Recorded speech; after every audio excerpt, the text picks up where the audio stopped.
I'm going to do an in sickness essay. We all know what these are. If you don't know what they like, if this is the first one, there's more of them. And watching those and this will clarify what all of them are. In sickness, January 4th, 2019, battery life. I have an iPod, fourth generation, with which I share a deep personal connection. I don't own a phone. That's not quite true. I own several phones, but they're what pop culturists call burners. They cost $12 and don't come with an account. You purchase minutes anonymously, consume those anonymous minutes, throw away the phone, and then purchase more of everything. People who know me employ the cliche off the grid, but strangers who see me using one of these phones might assume I'm an aspiring drug lord, the kind of aspirant who is unlikely to actualize his goals. The reality is, I don't talk on phones much. One conversation a month would be an overestimation. You don't understand. It's so much more than a phone. There's texting, apps, maps.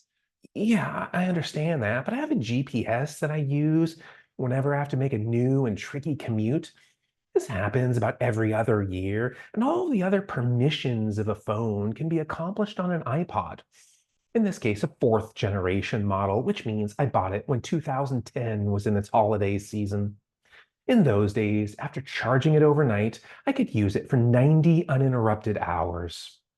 Today, I plug that same iPod in overnight, and by the next morning, I can use it for 90 uninterrupted minutes.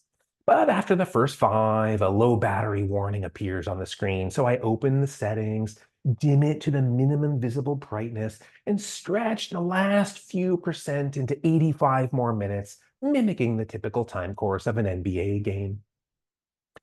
Today, that's how I too engage the world. Once upon a time, when my organs and soul hadn't been molded to near death, I could plug myself into bed at night and wake up the next morning recharged, so charged that I could conduct myself at full brightness for maybe not 90 hours, but I could maintain function for 19 before my mind shut itself off.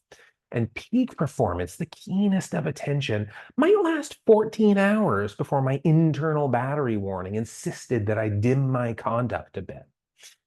That's what frustrates me the most about illness, the necessity of frequent recharges, or to coin an abbreviation, the R cubed, routine recharge requirement. When I was 30 and my iPod was in its infancy, we both had extraordinary battery lives. On several occasions, we charged up Thursday night, drove to the airport on Friday, got on a plane, endured the most hectic trip imaginable, and didn't recharge until we returned home on Monday, and we were both fine. Today, we conduct ourselves dimly, bound to an encumbering R cubed. But brightness and duration aside, we can still perform the functions we ever could. Most people have no idea what this sort of deficit feels like, so they go on extending invitations to 3-hour events, meetings, barbecues, whatevers. And when I decline those invitations, they're insulted as though I'm putting comfort ahead of friendship. That's not how this works. If the event lasts longer than my battery life, it's not something I can attend. Even with a medicinally refurbished battery, I would prefer to avoid most of these outings, but in my present condition, it's not a matter of preference. It's a matter of possibility I can't attend. It's like asking great Granny Beansmith to keep up with her grandkids all afternoon. Biology has its limits.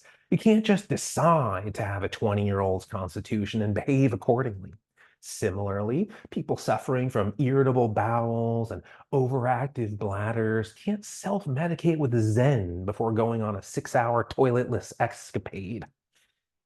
It just takes a tiny bit of compassion to understand this, and yet, in my experience, understanding remains remarkably scarce. I know there are millions of other people beset with the incurable consequences of protracted illness, and at least thousands of them are coping with an R cubed as severe as mine. Unfortunately, I don't know any of those people, not one. In my life, the only other entity that seems to get me is my iPod, as it is bound to the same limitations. Our batteries deplete in tandem, and we would never ask the other to give more than is possible. That's what compassion means. And that's the reason we share such a deep personal connection, my iPod and me. All right, that's it. I hope your energy and your sort of constitution are at least permissive of your day's agenda, or you're coping with it effectively and you accept whatever energy that you have for what it is. I'm rambling. I'm going to stop. Good luck on life.